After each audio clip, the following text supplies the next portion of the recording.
Ce colloque de haut niveau a été organisé par l'association du pot à tabac de Rangshui dans le Hebei. Cet homme de 60 ans est Wang Xisan, héritier de l'art de la peinture intérieure du pot à tabac de classe internationale. Le genre de la dite peinture de l'école du Hebei, fondée par lui, fournit environ 40 000 emplois en ce moment. L'art de la peinture intérieure de Rangshui jouit ainsi d'une réputation nationale, voire internationale. Malgré sa soixantaine d'années, Wang Xisan dirige chaque mois les élèves dans cet art, et cela devient son habitude depuis une quarantaine d'années.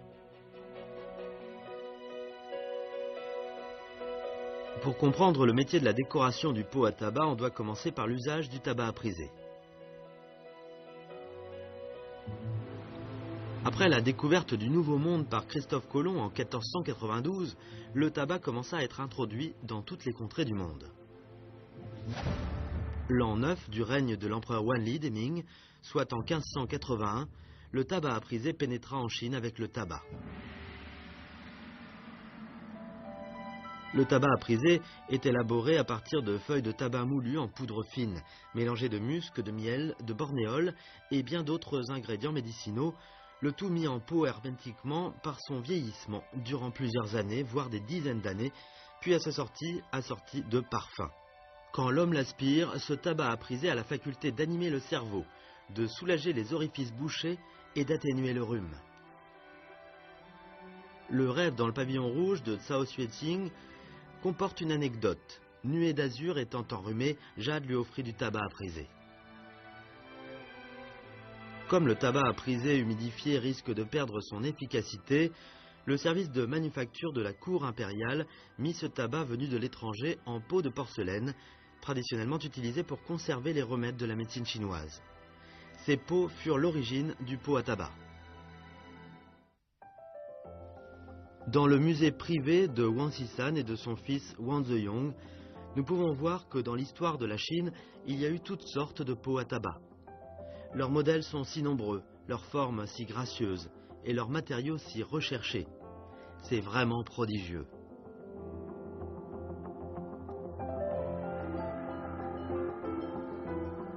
Malgré sa petite taille, étant donné ses matériaux précieux et la dextérité du processus de confection, les pots à tabac devinrent à l'époque des objets de luxe et de rivalité pour leurs propriétaires dans la haute société. Le pot à tabac à peinture intérieure, qui fit son apparition relativement tard, n'a qu'une histoire d'environ 200 ans. Selon la légende, vers la fin du règne de l'empereur Tianlong, la famille étant ruinée, sans argent pour acheter du tabac à priser, un lettré dépendant de ce tabac dut user de la pique à tabac pour prendre le tabac collé à la paroi du pot. À la fin, beaucoup de traces y furent laissées. Il découvrit par hasard que ces traces ressemblaient à un dessin. Aussi trouva-t-il de l'inspiration. Il se servit d'une mèche en bambou courbée par le feu pour la tremper dans l'encre et dessiner sur la paroi intérieure du pot, d'où la peinture intérieure du pot à tabac.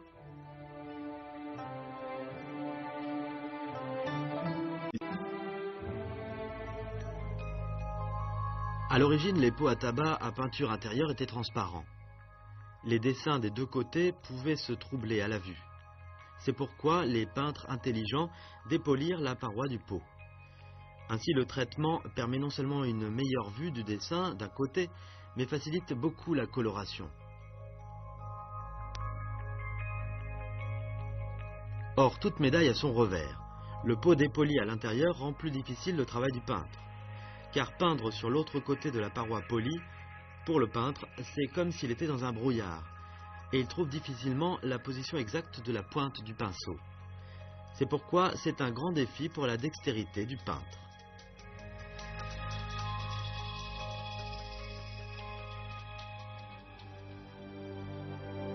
Dans cette période difficile de la fin des Qing, un bon nombre de grands peintres de dessin intérieur du pot à tabac sont nés, dont Ye Zhongsan et ses fils, Ye Zhaofeng et Ye Bangqi, baptisés École Ye. Ils excellèrent non seulement au portrait, difficile à peindre, mais se montrèrent brillants pour les paysages de montagnes et de rivières, fleurs et oiseaux. Ma Shaoxuan fut très connu comme portraitiste à son époque. On dit qu'un prince demanda à Ma, au prix de 10 lingots d'or, de peindre son portrait à l'intérieur d'un pot à tabac. De là, on peut entrevoir à quel point les gens se passionnèrent pour ces beaux objets.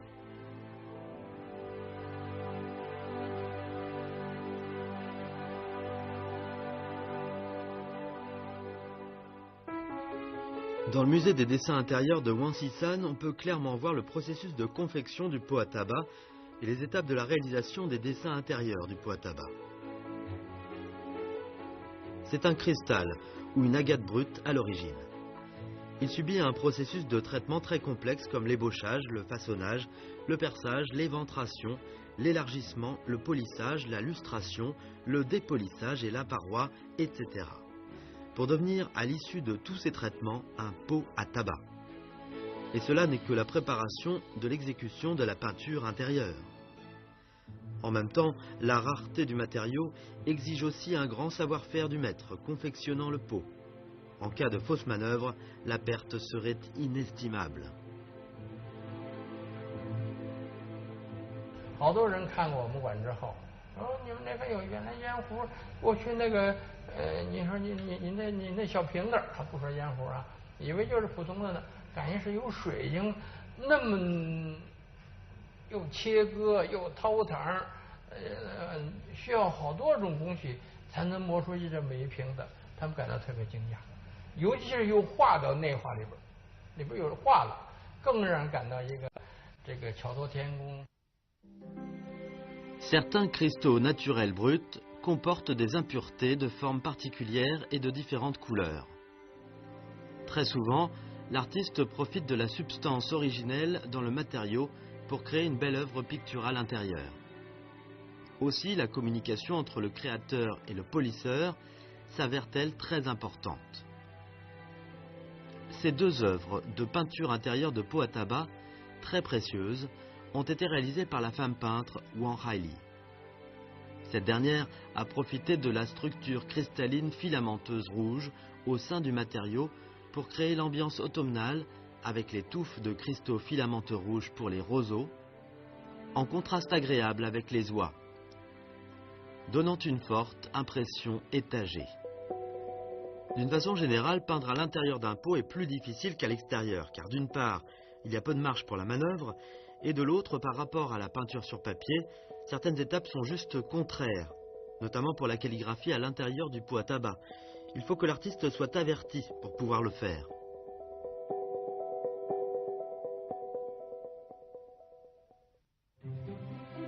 Après la fondation de la Chine nouvelle en 1949, les artistes de pot à tabac ont rencontré pendant un certain temps de grandes difficultés dans leur vie.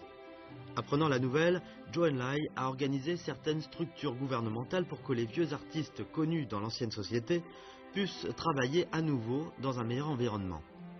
Il leur a demandé de former des jeunes pour que leur savoir-faire performant se transmette.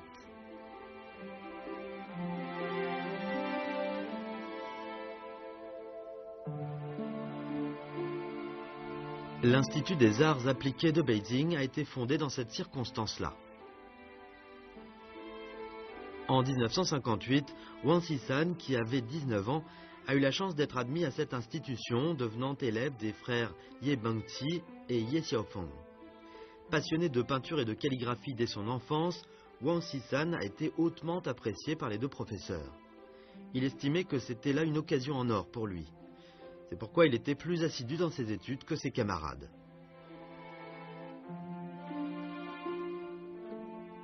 我就利用这个业余时间吧，带上点这个干粮，拿一个行军壶啊，装满了水，一头就扎到这个故宫博物院了。它有个书画馆，这书画馆里边藏着这个历代的名家的书画，对我们来说可以说是取之不尽、用之不竭的这个学习参考资料。 En fait, la technique picturale de la peinture intérieure du pot à tabac trouve ses origines à la cour impériale. Vers la fin des Ming et le début des Qing, les plus grands peintres pour pot à tabac se réunirent dans la capitale. Ils furent appelés école de la capitale. Plus tard, certains se rendirent dans le Shandong, formant ainsi l'école du Shandong. D'autres fondèrent l'école du Guangdong à Shantrou, dans le Guangdong. Mais d'une façon générale, les pratiquants de l'école de Hebei, ayant à sa tête Wang Shisan à Rangshui, dans le Hebei, sont plus nombreux que les peintres des 3 autres écoles réunies.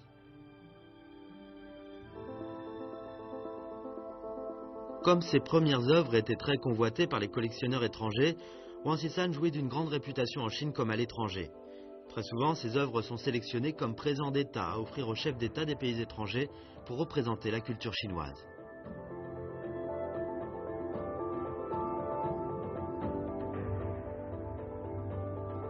Une fois, Henry Fock a invité Wang Xishan à peindre le portrait de la reine d'Angleterre à l'intérieur d'un pot à tabac. Ce portrait d'Élisabeth qu'il a peint était la scène du couronnement à l'abbaye de Westminster dans sa jeunesse.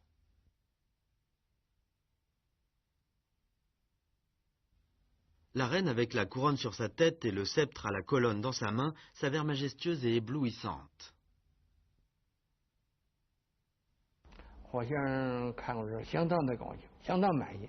他举行一个记者招待会，在举行记者招待会的时候呢，这后边的记者说：“火先生，我们后边看不见，您把这烟壶拿上面点，我们好拍照。”这火先生往上一提，盖有点松，结果这壶没动，就脱了盖了。他拿着盖儿，烟壶就往底下掉了。 Heureusement que, par instinct, M. Fock l'a reçu sur son pied. Le pot n'a perdu qu'un angle à son fond. La partie des dessins intérieurs restait intacte, mais quand Wang Xishan est parti en mission à l'étranger, M. Fock a été obligé de faire un autre pot à portrait par un autre peintre pour l'offrir à la reine. Or, on ne sait qui a dévoilé le poteau rose, si on peut dire. La reine tenait à voir le pot à tabac peint par Wang Xishan initialement. 拿出来之后呢，你往两个一对比一看，说尽管这个底儿坏了，我还喜欢这个。那火先生说，干脆两个都全都献给您了，啊。Pourquoi les œuvres de Wang Xishan sont-elles si attrayantes pour que la reine d'Angleterre apprécie ses dessins intérieurs de pot à tabac? Ces derniers ont-ils quelque chose de particulier? En fait, la popularité de ses œuvres est sans doute le résultat de sa quête inlassable et de ses innovations.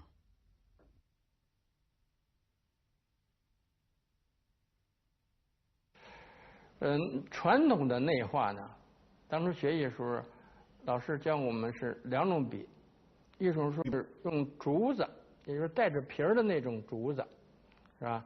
竹子削，削的跟这个比筷子略微细一点，从这削尖了，然后用这个火柴也好啊，用蜡烛也好，烤着它，一窝成个钩，那就是我们最早期的那个内画笔。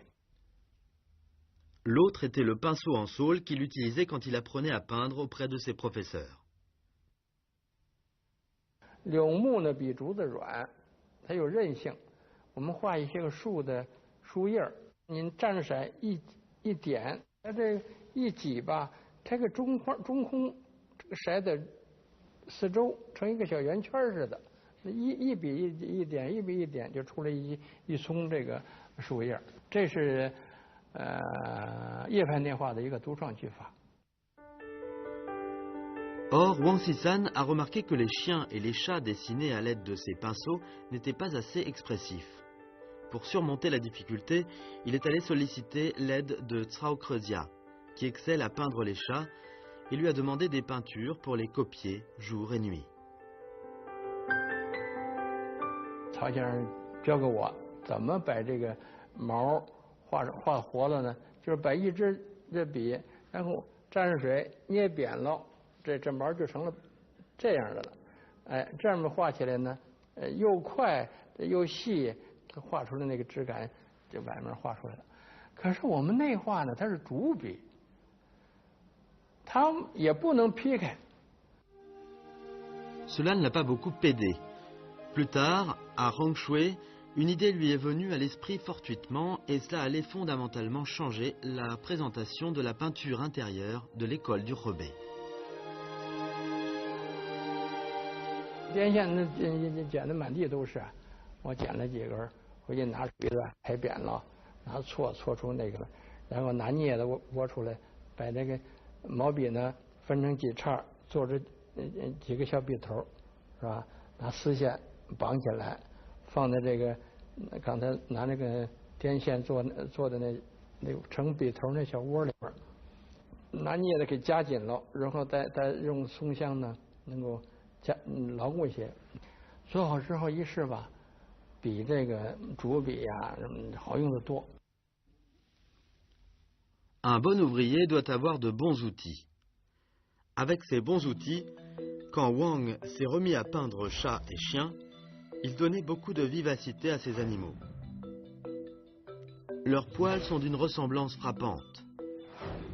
Wang Sisan a baptisé cette technique originale méthode aux poils de soie, et ces pots à tabac peints de chat ont fait pendant un certain temps le bonheur des collectionneurs.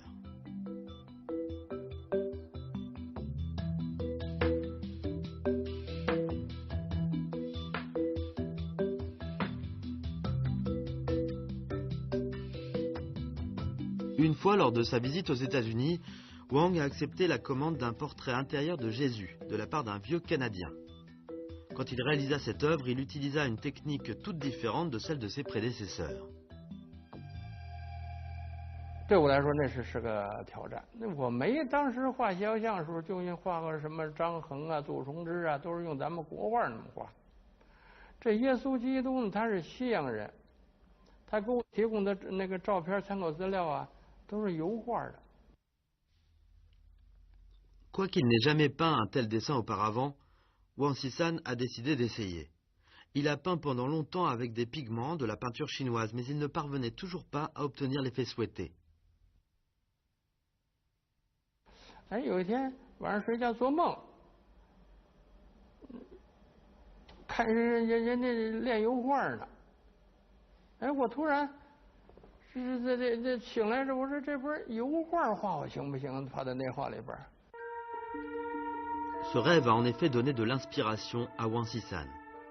Il a immédiatement acheté des pigments à l'huile. Après avoir préparé les couleurs et peint le portrait, Wang estimait que ce portrait de Jésus fait à l'intérieur du pot répondait aux exigences du client, tant sur les plans du tempérament que de la coloration. Il en était très satisfait. Or, le lendemain, quelque chose d'inattendu a eu lieu.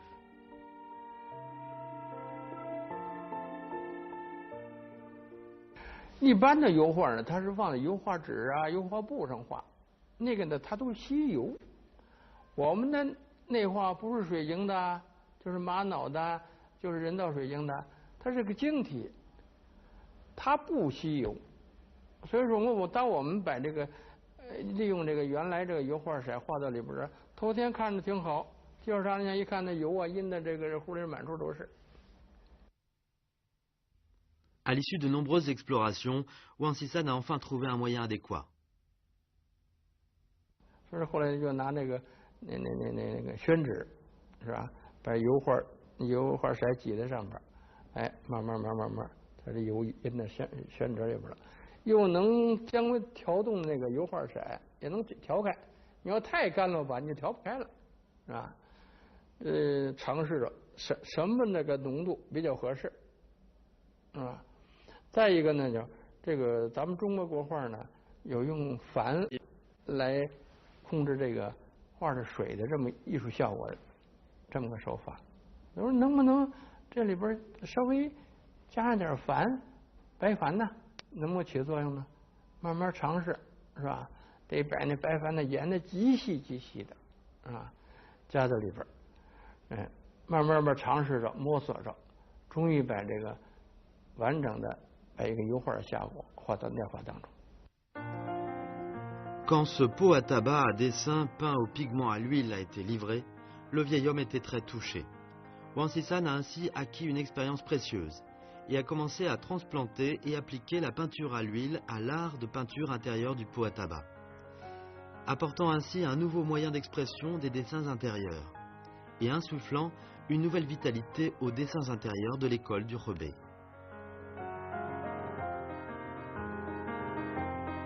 Wang Sisan a mis 2 ans et demi pour achever ce jeu de portrait des présidents américains avec des pigments à l'huile. Pour que la coloration des visages des personnages soit homogène, l'artiste a pris du coton déchiré en chaton, trempé dans les couleurs pour essuyer légèrement. Cette méthode qu'il a inventée devient maintenant la pratique courante pour l'exécution des portraits intérieurs du pot à tabac.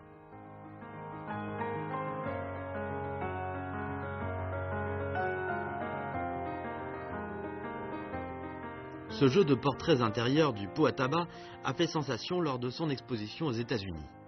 Le New York Times a publié un reportage intitulé « Images réduites de l'histoire des États-Unis, fleuron de l'art chinois ». Wang Sishan a peint des dessins intérieurs du pot à tabac durant toute sa vie. Mais peu d'œuvres sont restées. Pour ce jeu de pot à tabac, il n'a pas le cœur de s'en priver. En ce moment, ces pots sont exposés dans son musée privé à Hongshui, province du Hebei. Ils deviennent des modèles pour les élèves qui apprennent à peindre des dessins intérieurs.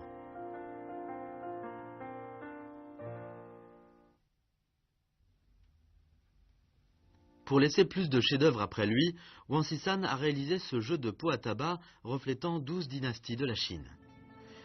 Le dessin d'un côté est le portrait du souverain et celui de l'autre côté le vestige représentatif de l'époque correspondante. Quand il travaillait sur ce jeu de pot, on peut dire qu'il a atteint le summum tant pour les expériences que pour les techniques utilisées. De nombreux peintres ont fait des copies de ses œuvres, mais personne n'a réussi à les dépasser jusqu'à ce jour. Le père explore sans cesse les outils et les techniques et innove aussi le concept. Son fils Wang Zeyong en est influencé. Bénéficiant des enseignements du père, le fils est très assidu dans ses études et ses exercices. Et ses dessins intérieurs du pot à tabac sont reconnus par le public. Quand il peignait des portraits de personnages, il a aussi inventé un pinceau à crochet. 当时我画了人物之后，尤其是画这白胡子，就感觉流出来之后不生动。你比如说齐白石先生，这胡子非常的茂密，是吧？这个包括这白胡子表现的老先生的这个气质非常好。怎么把它表现出活灵活现来？哎，我就用那个作为一种勾划笔，这样划出来要比流出来的这个胡须，这个白胡须要自然一些。 De par ces portraits peints par Wang Zeyong, nous pouvons non seulement entrevoir son talent en dessin intérieur, mais sentir aussi son style original par rapport aux œuvres de son père. Malgré la notoriété du fils dans le milieu des dessins intérieurs, Wang Sishan reste toujours très sévère vis-à-vis du fils sur le plan artistique. Une fois, le fils a montré à son père un portrait qu'il avait peint. Le père était très mécontent. Il lui a indiqué les problèmes et lui a fait peindre 5 fois de suite le même portrait.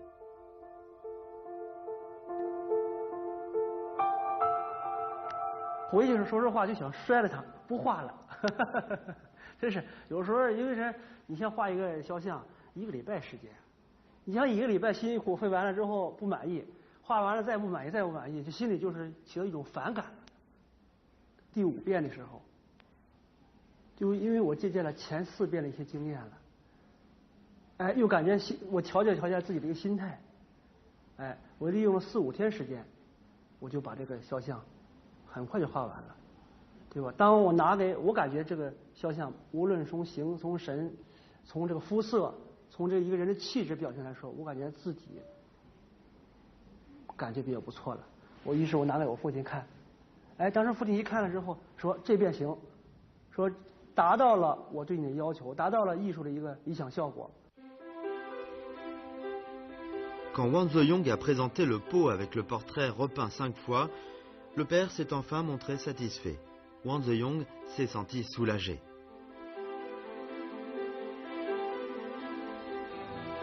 Wang Sishan est non seulement exigeant à l'égard de son fils, mais aussi à l'égard de ses élèves. Ainsi, parmi ses élèves, nombreux sont ceux qui se font distinguer et deviennent de célèbres peintres de dessins intérieurs du pot à tabac.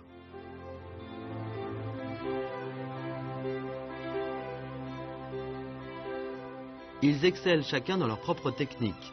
Cela enrichit non seulement les expressions artistiques de ce type de peinture, mais cela fait prospérer aussi l'art du dessin intérieur de l'école du Hebei.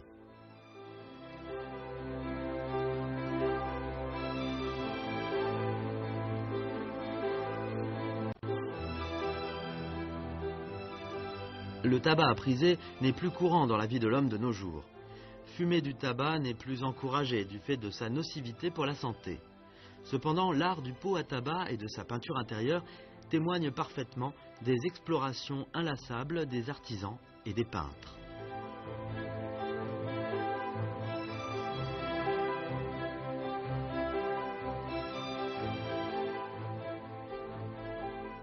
Malgré la petite taille de l'objet, le pot à tabac véhicule la culture chinoise plusieurs fois millénaire et ne cesse d'évoluer avec ses charmes surprenants.